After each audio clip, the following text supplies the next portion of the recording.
Bonjour mes élèves de deuxième année bac option français. Alors dans cette vidéo, on va faire plutôt la suite de la série d'exercices de la leçon des croissances radioactives, le premier chapitre de la partie de nucléaire de deuxième année bac option français. Alors on va faire l'exercice 6. Alors voilà l'exercice. On se propose à partir du graphe ci-dessous d'établir la loi de décroissance radioactive d'un nucléide. Alors, la première question, rappelez la loi de décroissance donnant l'activité d'un radionucléide en fonction du temps. Deuxième question, graphiquement, déterminez l'activité initiale et la demi-vie T1 demi. Troisième question, calculez la constante radioactive lambda en précisant son unité. Quatrième question, graphiquement, déterminez la constante du temps tau. Cinquième question et la dernière question, quelle est la relation entre tau et lambda? Est-il vérifié dans ce cas? Voilà le graphe. Alors on va commencer la correction de notre exercice. Rappelez la loi de décroissance donnant l'activité d'un radionucléide en fonction du temps. Alors on a A de t est égal à A0 exponentielle moins lambda t. Avec A de t, c'est l'activité AT A0, c'est l'activité à t est égal à 0. Et lambda, c'est la constante radioactive. D'accord? Et deuxième question, graphiquement, déterminer l'activité initiale et la demi-vie T1 demi. Alors pour déterminer A0, c'est l'activité à t est égal à 0. Alors ici, c'est l'axe du temps. Alors pour t est égal à 0, l'activité est égale à 10 fois 10 à la puissance 3 picrel. Alors c'est 10 fois 10 à la puissance 3 picrel. Et pour trouver le temps de demi-vie, alors AT est égal à T1 demi. Alors A1 demi est égal à A0 sur 2. Alors A1 demi est égal à 5 fois 10 à la puissance 3 picrel. Alors on va chercher la valeur 5 ici.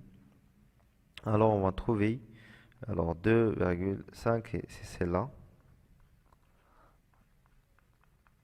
Alors c'est T1 demi. Donc T1 demi, d'après la courbe, ou bien graphiquement, on trouve T1 demi est égal à 1 fois 10 à la puissance 2 secondes.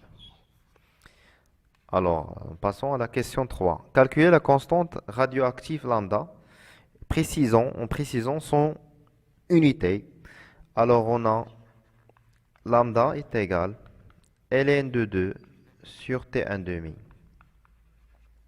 On va faire une application numérique. Alors, lambda est égal ln de 2.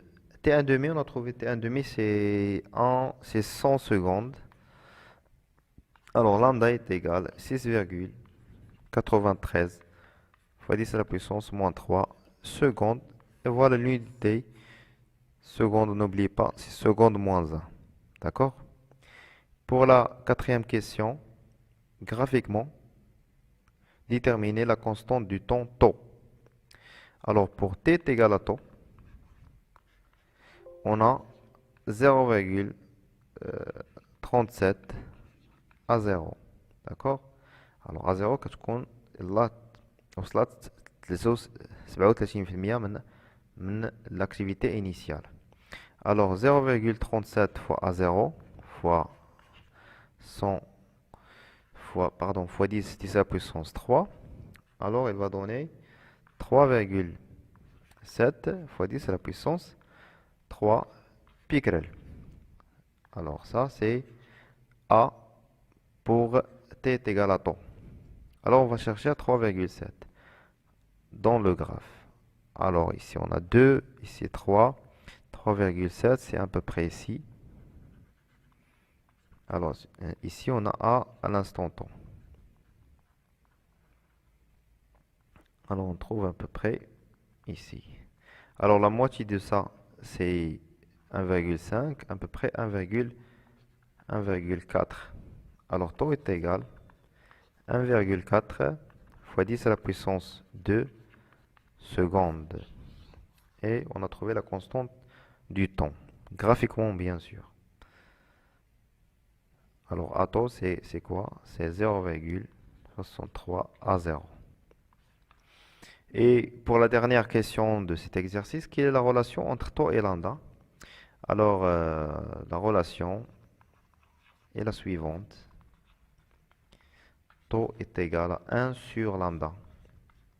Alors, on va faire une application numérique 1 sur lambda. Lambda, c'est 6,93 fois 10 à la puissance 3. Alors, taux, on trouve taux est égal à 1,4 fois 10 à la puissance 2 secondes. Alors, qu'est-ce qu'on a trouvé numériquement? Alors, 1,4 10 puissance 2. Ce qu'on a trouvé numériquement, pardon, ce qu'on a trouvé graphiquement est égal à ce qu'on a trouvé numériquement. Alors, la relation est vérifiée.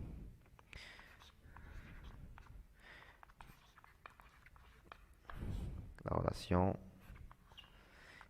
est vérifiée. Ça marche.